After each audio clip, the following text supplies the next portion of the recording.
Bengal CKD and আমার নাম হচ্ছে ফাহিম ইসলাম অ্যান্ড আমি এখন বর্তমানে এটা চাইনিজ বেস কোম্পানি অ্যান্ড আমি তাদের সাথে এজিএম হিসেবে আছি। আচ্ছা, মূলত আমাদের মাদার কোম্পানি হচ্ছে সেনজেন সিকেডিতে, সেনজেনে, চায়নাতে।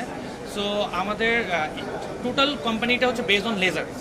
যত কাইন্ড অফ লেজার আছে, লাইক গ্লাস থেকে শুরু করে লেদার থেকে শুরু করে সব কাইন্ড অফ লেজার মেশিন আপনি আপনার কোম্পানিতে পাবেন। এইটা ব্যবহৃত হয় বাংলাদেশে যত ধরনের ব্র্যান্ড করতে গেলে মার্কিং ব্যবহার হয়।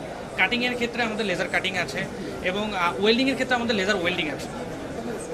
মূলত এটা একটা লেটেস্ট টেকনোলজি অ্যান্ড এই টেকনোলজির মাধ্যমে আপনি আপনার কাজটাকে অনেক দ্রুত করতে পারবেন এবং কস্ট ইফিসিয়েন্সিটা বাড়াতে পারবেন।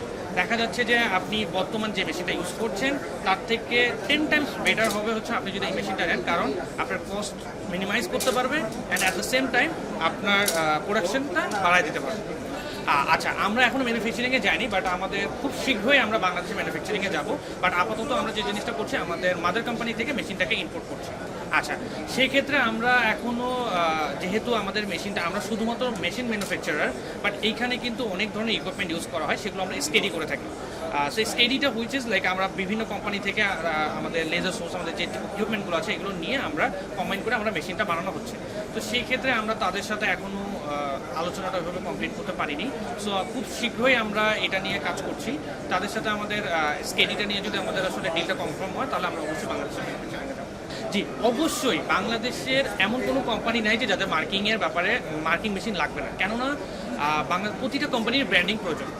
ব্র্যান্ডিংয়ের ক্ষেত্রে তাদের কোম্পানির নামটা প্রয়োজন, কারণ মেইন যে কোম্পানির একটা হচ্ছে বেস, সেটা কিন্তু কোম্পানির নেমটা। সো এই নেমটা মার্কিং করার ক্ষেত্রে অবশ্যই আমরা যে জিনিসটা থেকে ইঙ্ক দিয়ে মার্ক করা হয়, ইঙ্কটা দিয়ে মার্ক করলে দেখা যায় যে একটা ফিউ টাইম পরে এই মার্কটা উঠে যাচ্ছে, ব্র্যান্ডের নামটা থাকছে না। তো সেই ক্ষেত্রে যে পার্মানেন্ট সলিউশন এটা হচ্ছে লেজার। লেজারটা হচ্ছে এক ধরনের কেমিক্যাল বন্ডটাকে চেঞ্জ করে মার্কিং করা হয়, যার কারণে দেখা যাচ্ছে যে আপনার মার্কিংটা কোনোভাবেই মুছে যাওয়ার সম্ভাবনা নেই। তো সেই ক্ষেত্রে অবশ্যই লেজারটা রিলেবল অনেক বেশি ইঙ্কের থেকে। হ্যাঁ, অবশ্যই ক্রেতা সম্পর্কে বলবো যে বাংলাদেশে আমরাই প্রথম যারা হচ্ছে ডিরেক্ট কোম্পানি। এখানে অনেকেই আছে ডিলার, সো অনেকেই না বুঝে, কারণ এখানে ইকুইপমেন্ট থাকে অনেকেই। কারণ একটা লেজারের ব্যাপারটা হচ্ছে এমন যে একটা লেজার দেখা যাচ্ছে যে 10 ইয়ার্স পর্যন্ত লংজেভিটি থাকে। বাট এটা এমন না যে বাংলাদেশে এমন এখনও ইকুইপমেন্ট আসেনি যে লেজারটাকে চেক করা যায় যে এটা কত বছর ইউজ হয়েছে। সো অনেক অসাধু ব্যবসায়ী আছে যারা লেজারটাকে আসলে ব্যবহৃত লেজারটাকে আবার রিপেয়ার করে মেশিনে দিচ্ছে, যার কারণে তারা 1 বছর বা 2 বছরের মধ্যে লেজারটা নষ্ট হয়ে যাচ্ছে। যার কারণে এটার ভিতরে বিরূপ একটা মনোভাব তৈরি হচ্ছে যে না, কেন আমি এত দাম দিয়ে একটা মেশিন নিচ্ছি, আমার 2 বছরের মেশিন নষ্ট হচ্ছে। বাট একটা মেশিন আপনি পারচেস করলে অ্যাটলিস্ট 10 ইয়ার্স চালাতে পারবেন যদি সেই মেশিনটা রিপেয়ার না হয়, নিউ হয়। তো সেই ক্ষেত্রে অবশ্যই বলবো যে আপনারা অরিজিন থেকে মেশিনটা নেওয়ার চেষ্টা করবেন।